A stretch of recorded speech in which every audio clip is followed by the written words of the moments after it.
The bell over the glass door chimed softly as she stepped inside. It was 9:03 a.m. on a Monday, and the air inside Clint's gun and ammo was thick with coffee, oil, and the dust of small-town routine. 3 regulars sat at the counter, half watching the local news and half arguing about the best .3006 hunting rifle ever made. Then silence took the room. The woman who had entered was striking, not because of her appearance, but because of her energy. She moved like someone with purpose. Worn boots, denim jeans, black hoodie despite the Texas summer heat. Her sunglasses stayed on, covering her eyes, but there was tension in the set of her jaw. Not fear, but restraint. She wasn't nervous. She was waiting. Clint Harris, 63 years old and still sharper than most men half his age, looked up from behind the counter. He'd seen plenty of odd characters walk through his doors in 30 years, but something about her stilled him. The regulars muttered under their breath, each pretending not to stare. She didn't say anything at first, just walked slowly past the rifles along the far wall, pausing at each display case like she was looking for something very specific. She stopped in front of the revolver case, crouched slightly, and tilted her head. Clint stepped out from behind. The register. "Morning," he said. "Anything I can help you find?" She straightened up slowly, looked him directly in the eyes, sunglasses still on, and replied, "I'm looking for a Colt single-action Army, .45 caliber, nickel finish, walnut grip." Clint raised an eyebrow. That wasn't a common walk-in request. "That's quite specific," he said. "It's not for protection," she answered. "It's personal." There was a pause. Clint wiped his hands on a rag and came closer. "Got a couple Colts in last month? Might have what you're looking for. You mind if I ask what makes it personal?" The woman reached into her purse and pulled out a yellowed sheet of paper, folded crisply, like it had been opened and closed 1,000 times. She handed it to him. Clint opened it carefully. It was a firearm registration document, dated 1991, registered to a Master Sergeant Peter Donovan. The serial number was clearly printed. Clint glanced up. "Your father?" she nodded. "He was. Killed in 92. I was 13. This was his revolver." "I remember the name," Clint said slowly, the pieces falling into place. "Marine vet, killed during a gas station robbery. Was all over the news for a while." "Yeah," she said, her voice low. "They said it was a random attack. They lied." Clint's expression shifted. "That gun? We got a Colt just like. Came from an estate sale. Dean Kruger's." Rachel's face went still. "You okay?" Clint asked. Her fingers curled into fists. "Kruger was at my father's funeral. He was a cop. He gave a speech. Called him a hero." "Same guy." Clint confirmed. "Retired 5 years ago. Passed away last month. His nephew sold off a lot of his things. The Colt was part of it." Rachel leaned on the counter, steadying herself. "Then I was right?" "Right about what?" She looked him dead in the eye. "That my father wasn't killed by some random thug." He was silenced. "And this," she motioned toward the revolver, "is proof." Clint stood quiet, the buzz of the overhead lights humming between them. "You want to see it?" he finally asked. Rachel nodded. He led her to the back, where the revolver was locked in a case. When he opened it and placed the Colt in her hand, her breath caught. She ran a finger along the grip like she was touching memory itself. She didn't cry. She didn't smile. But something in her face softened. A barrier falling, if only for a moment.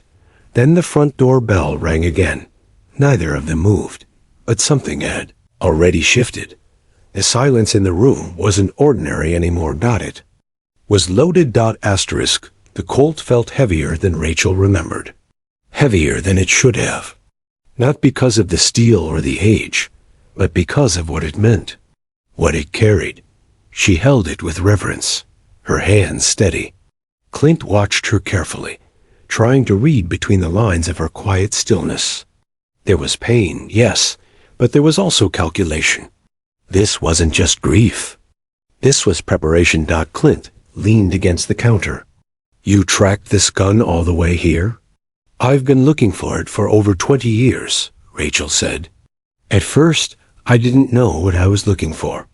Only that something wasn't right about the way my father died. He was gunned down during a robbery, wasn't he? Clint asked, though the question was almost rhetorical. That's the story they told. She paused, exhaling.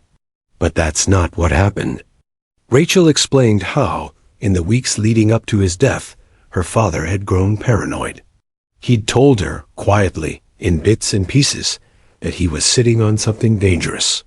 A file. A name. He was working a job off the books, something. Involving corrupt police officers and missing weapons from the National Guard armory. He hadn't wanted her to know details, just enough to understand that if something happened to him, it wouldn't be an accident. And then it did happen. A robbery. They said, wrong place, wrong time. They said he pulled his own gun on the thief and was shot in the struggle. But Rachel remembered his words, if I go down, it won't be random. She was 13 when he died. After the funeral, she left with her aunt to California. She went silent. She stayed off the radar, finished school, joined the army like her father, and never stopped searching. And that Colt, that exact Colt, had gone missing the day he died. The police never logged it. The report said no weapon was found. Until now. Clint folded his arms. And Dean Kruger? Rachel's jaw tightened. He was at the funeral. He spoke, told everyone my father was like a brother. But I saw him that night, standing apart, watching, smiling. You think he was involved? I know he was. My father wrote his name on a folded napkin the night before he died. I've kept it in my wallet ever since.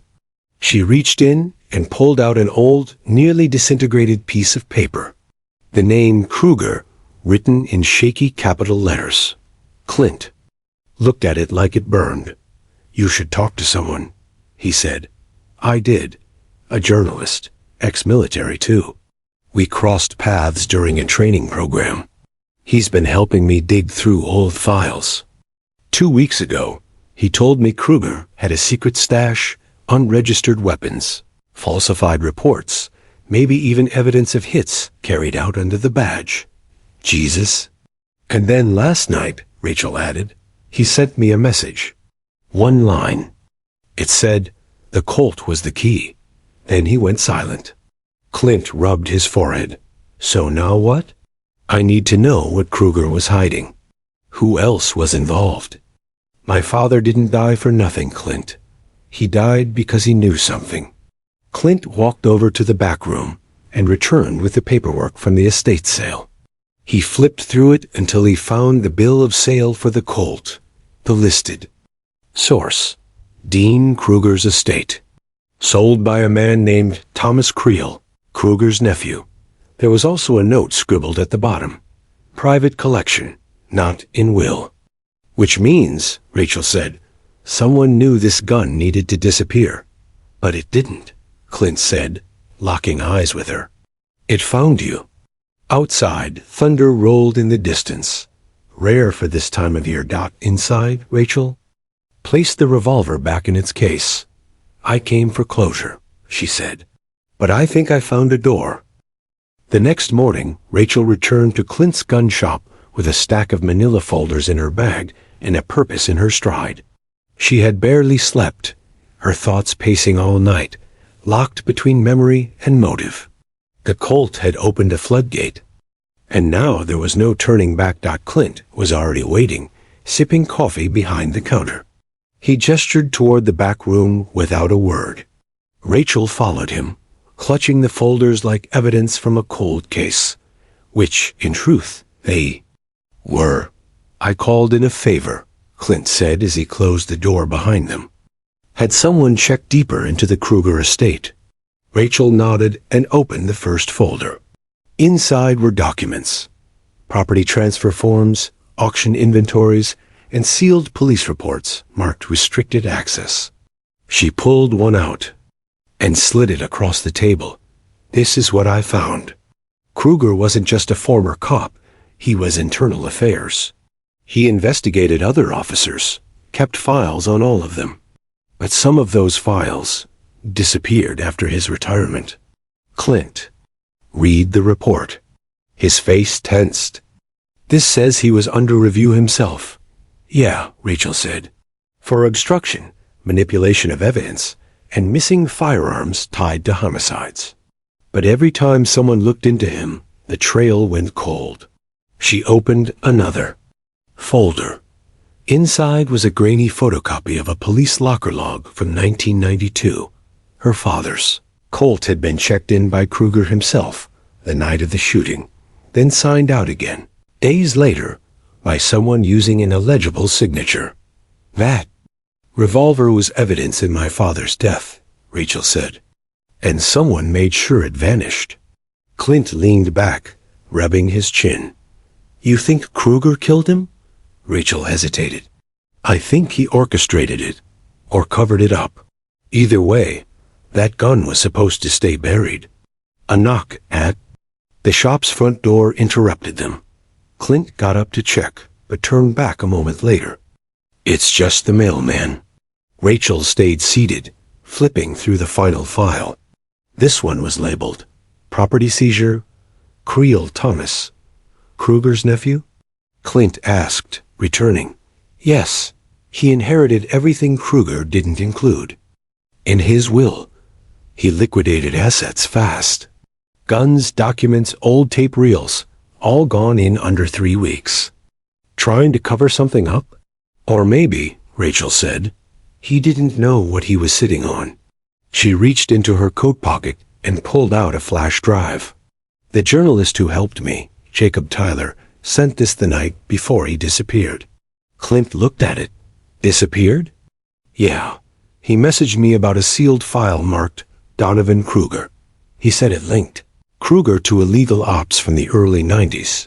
Cops, federal agents, military contractors, all tied to a private security firm that went off the books. Then he vanished. Rachel nodded grimly. She plugged the drive into Clint's laptop. A file opened, encrypted, but part of a video clip was viewable. The screen lit up with grainy footage. A convenience store, early 90s surveillance style. 2 men, one of them, unmistakably her father, stood behind the counter. The other, shadowed in a baseball cap, pulled a gun, and it wasn't random. Rachel froze. That's not a robbery. They watched in silence as the man reached into his jacket, not for money, but to switch something. A revolver for another. A setup dot, and the screen cut out. Holy hell, Clint whispered. That man, that's Kruger. I know. Rachel's hands trembled. Clint closed the laptop slowly. What do you want to do? I want to finish what my father started, Rachel said. But I can't do it alone. Clint looked at her, really looked. He saw the strength, the discipline, the fire she'd carried all the way from the past. Then you're not alone, he said. Rachel reached into her bag and pulled out the Colt once more. She laid it flat on the table, beside the files. This isn't just a weapon, she said. It's the key. Thunder rumbled again outside. This time, it didn't sound distant. Asterisk. By the time the rain finally arrived, Clint had locked up early. The clouds above Breckenridge churned dark, and the streets emptied fast. It wasn't the kind of storm that soaked. It was the kind that warned. Inside the shop, Rachel stood by the back window, arms crossed, watching the horizon vanish behind sheets of wind-driven rain. Her mind replayed the surveillance footage on a loop. Her father's last moments, Kruger's cold switch, the lie that had buried 2 decades of truth. Clint checked his watch. You should get off the street soon. If Kruger's people know, You found the Colt. They already know, Rachel said. Tyler warned me before he went dark. Someone was tailing him. Men in black SUVs, tinted windows, no plates. Clint gave a slow nod. That's not the kind of threat you walk away from. Just then, the bell above the front door jingled. Both froze. Clint raised a finger and stepped cautiously into the main shop. A tall man in a crisp black jacket stood in the entryway, rain dripping from the brim of his baseball cap. His expression was unreadable. Stores closed, Clint said. I won't be long, the man replied smoothly. He flashed a badge. Agent Donovan, ATF. I need to review your records. Specifically, anything purchased from the Kruger estate. Clint narrowed his eyes. You got a warrant? Just a conversation. Warrant can come next if needed. Clint's gut told him something was off. The man was too rehearsed, too calm, and his badge, real or fake, looked brand new. Mind if I verify your ID? Clint asked. The agent smiled. You're welcome to try. In the back room, Rachel was already moving. She slipped the Colt into her bag, zipped it quietly, and eased open the rear exit. The storm hit her instantly, a wet slap of wind and thunder. She didn't flinch. She moved fast, ducking into her truck, parked just behind the shop. Inside, Clint stalled. Funny timing, why now? Because the item in question shouldn't exist, the agent said. And because certain people are very interested in making sure it disappears again. Clint's hand hovered near the register drawer, where he kept his own sidearm. The man smiled, sensing the tension. Relax, Mr. Harris. No one's here to hurt you. We just need cooperation. Clint tilted his head. You said your name's Agent Donovan? The man hesitated. That's right. Clint's heart pounded louder. Then why use her name? The man's smile faltered. A crack. Clint didn't wait. She's already gone. Outside, Rachel's truck roared to life. The man's head snapped toward the sound. He lunged for the door. Clint moved first, flipping the countertop up and slamming it into the man's gut. The agent stumbled, knocked off balance, and crashed against the glass case. By the time he recovered, Rachel's truck was halfway down the road, tires slicing through puddles. He didn't follow. He turned, eyes sharp on Clint. You just made a mistake. Clint shrugged. It's Monday. I'll survive. The man left without another word. The bell jangled like a final threat. Back inside her truck, Rachel drove toward the edge of town. Her hands were tight on the wheel, but her mind was clearer than it had been in years. Kruger's reach was real. His allies were active. This was bigger than her father. It was an entire network, a cover-up buried beneath rank, medals, and forged reports. She pulled into a gravel lot behind a storage facility, the one her father had once rented under an alias. A unit number etched into her memory, 221B. With her flashlight and lockpick kit, she opened it. Inside were sealed boxes, labeled files, VHS tapes, a footlocker painted military green dot, and on top of it all, a note in her father's handwriting. If you're reading this, you are right. Trust no one. Her chest tightened. The Colt was no longer the mystery dot, it was the start of the war. Rachel stood frozen, staring at the weathered note in her father's handwriting. It was short, hurried, written with the precision of a man who knew time was running out. If you're reading this, you are right. Trust no one. The words felt like a whisper from the grave, a confirmation, a warning. She slowly peeled the note off the footlocker and opened it. Inside were old Marine Corps files, 2 field journals, and a black leather-bound notebook. Dog tags lay at the bottom, her father's and someone else's she didn't recognize. Taped to the lid was a family photo, faded but intact. Her father, her mother, and a young Rachel, no older than 5. She brushed her fingers across their faces, then set to work. Rachel opened the notebook first. It was filled with names, ranks, notes in shorthand, and acronyms. Several names were underlined twice. One had a red X beside it, Dean Kruger. Next, she flipped through a folder containing detailed entries about illegal operations. Weapons moved without authorization, names of clients, and locations of unmarked facilities. The most repeated phrase was Project Granite. She took a picture of each page with her burner phone, storing them in a secure offline folder. Suddenly, her phone buzzed. It was from an unknown number. One new message. "We know what you found. It ends now." Rachel's pulse quickened. Her eyes darted to the unit door, but there was no sound. She shut the footlocker, locked the unit, and ran back to her truck. As she drove, she called Clint. No answer. Her heart pounded louder than the rain hammering her windshield. She veered toward town, pulling up to Clint's shop 10 minutes. Later, the lights were off. The door was unlocked. Inside, the place was wrecked. Display cases shattered. Rifles stolen. Papers scattered.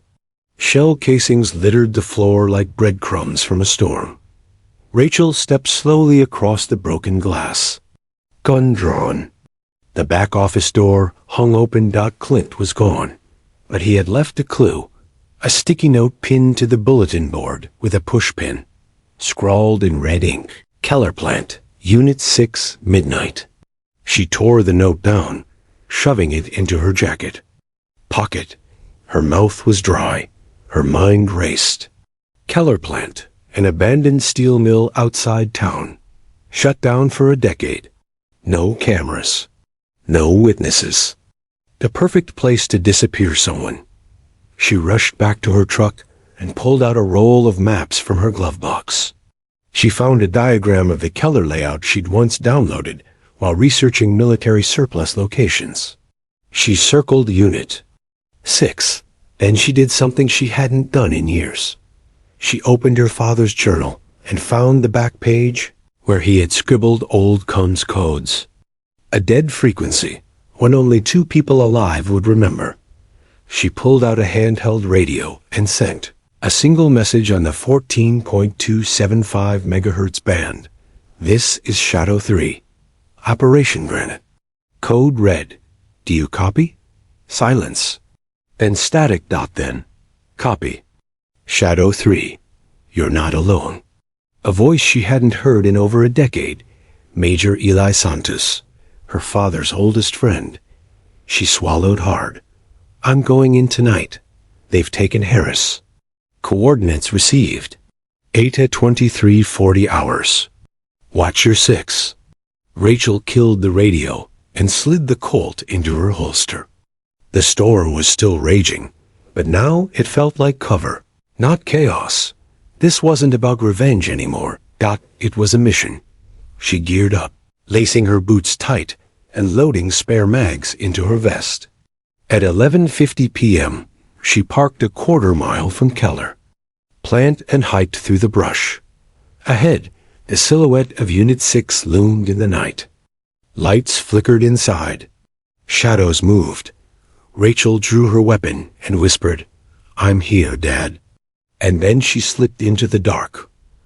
The cold night air bit into Rachel's skin as she crept through the overgrown weeds surrounding Keller plants. Unit 6, the abandoned steel mill, had a reputation for secrets, and tonight it would reveal some long buried. Rain had stopped, leaving the ground slick and muddy, making every step a calculated risk. Her pulse raced, every sense sharpened by years of training and the weight of the Colt at her hip. She moved silently, hugging the shadows cast by rusted machinery and broken windows. Inside, faint voices echoed through cracked concrete walls, men talking in low, tense tones. Rachel paused behind a stack of crates near the entrance. She could see Clint bound to a chair, his mouth gagged but eyes burning with defiance. A man stood nearby, broad-shouldered, with a scar slicing down his cheek. That had to be Thomas Creel, Kruger's nephew. Another figure, a tall man in a black jacket, paced beside them, speaking quietly into a phone. Rachel recognized him instantly. He was the fake, a TF agent from the gun shop. The stakes were higher than she imagined. Drawing a deep breath, Rachel dialed a secure channel on her radio. "Eli, I'm in position." "Static then. Stay sharp."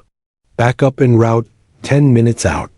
Rachel took a moment to study the room's layout through a cracked window.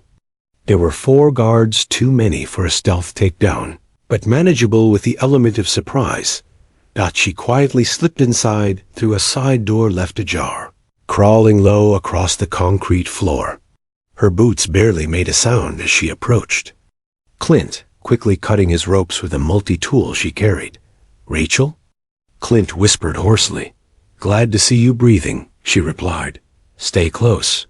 Together, they edged toward the exit, but were spotted. A harsh shout filled the room. "Get them!" Chaos erupted. Guards spilled from shadows, weapons raised. Rachel fired twice, precise shots from the Colt echoing in the cavernous space. One guard went down instantly. The other ducked behind a pillar. Clint grabbed a metal pipe and swung fiercely, knocking a man out cold. Rachel covered him, firing again, the revolver's weight steady in her grip. Eli's backup burst in, guns drawn, taking control of the scene within moments. Shouts turned to stunned silence as men in tactical gear cuffed the assailants. Amid the chaos, Rachel spotted a metal briefcase on a table, marked Evidence Confidential. She grabbed it, the cool handle firm in her hands. In a quiet corner, Clint, catching his breath, looked at her with admiration. "You're something else, Rachel." She gave a tired smile. "My father taught me well." Later, back at the safe house, Rachel and Clint opened the briefcase. Inside were files, photographs, and most importantly, a VHS tape labeled Donovan Incident. They dusted off an old player and watched the footage. The grainy black and white tape showed the fateful night at the gas station.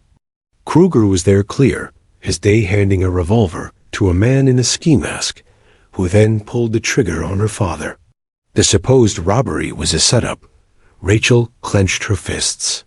This was the proof she needed. Clint placed a steady hand on her shoulder. "We've got what we came for." But Rachel knew the battle wasn't over.